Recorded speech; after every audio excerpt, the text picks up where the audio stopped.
आज इथे भारतीय जनता पक्षाचे अधिकृत उमेदवार 4 जण, एक आहे संदीप सोनकांबळे अ गटामधून, ब गटामधून माजी महापौर मोहिनीताई येवणकर, क गटामधून सर्वसाधारण महिला म्हणून मी स्वतः कविताताई गड्डम आणि सर्वसाधारण पुरुष म्हणून उमेश सिंग चव्हाण आहेत.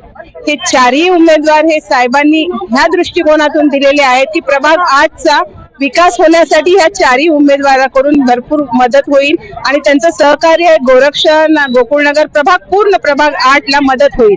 आणि ह्यापैकी चारही उमेदवार हे पहिले पण नगरसेवक होते. त्यांचं कार्याचं हे फळच आहे की त्यांना पुन्हा एकदा हे संधी मिळालेली आहे. संधीचं सोनं करण्याचं आम्ही पुरेपूर कोशिश करू आणि चारही उमेदवारांना भरघोस मतांनी विजयी केलं तर हे चव्हाण साहेबांचे हात बळकट होऊन आपण त्यांच्या विकासाला गती देऊ शकतो. आणि विकासाला गती देणं म्हणजे हा प्रभागाचा आपला विकास होणं आहे. या दृष्टिकोनातून आम्ही इथे आलेलो आहे. आज आमचा प्रचाराचा नारळ हा गोरक्षण मंदिर हनुमान मंदिर मध्ये आपण फोडलेला आहे जल्लोषामध्ये. आणि पूर्ण गोरक्षण आणि गोकुळनगर परिसरातल्या बांधवांनी उत्स्फूर्तपणे प्रतिसाद देऊन हे आश्वासन हे दिलेलं आहे. अशोकराव संपूर्ण गोरक्षणचा हा भाग आहे तो आम्हाला प्रचंड बहुमताने विजयी करून आणणार आहे. कारण हा गोरक्षणचा भाग हा आमच्या इकडच्या गोरक्षणचा नसून शिवाजीनगरचं चव्हाण साहेबांचंच हे कुटुंब आहे.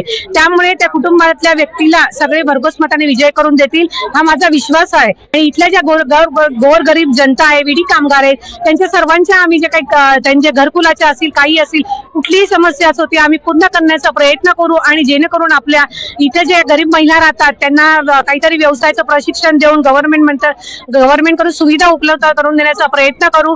आणि आज मी इथल्या जनतेला पुन्हा एकदा सांगितलं की सगळ्यांनी जास्तीत जास्त मतदान आपल्या कमळाच्या निशाणीला द्यायचं आहे आणि चव्हाण साहेबांचे हात बळकट करायचे आहे. विभागातून इथपर्यंत आले. येता येता गोकुळनगरचा अर्ध रस्ता जे आतापर्यंत त्यांनी बांधलेला नाहीये आणि येत्या वेळेस मधात पण काही असे गड्डे वगैरे आहेत तर त्याबद्दल तुमचं काय म्हणणं आहे की त्यांनी त्यांचं काही जबाबदारी वगैरे महानगरपालिका सुद्धा काम करत नाही, नगरसेवकांना सांगितलं तरी ते लक्ष देत नाहीये, तर तुमचं मत काय याच्यावर? मॅडम, मी आपल्याला सांगू इच्छुक आहे की मागील 2017 ते 22 त्या काळामध्ये आम्ही नगरसेवक होते, पण करोना काळामुळे आम्हाला तिथं काम करण्याची संधी कमी भेटलेली आहे. या कामासाठी माननीय अशोकरावजी चव्हाण साहेबांना जिल्हा नियोजन समितीमध्ये प्रस्ताव पाठविलेला आहे.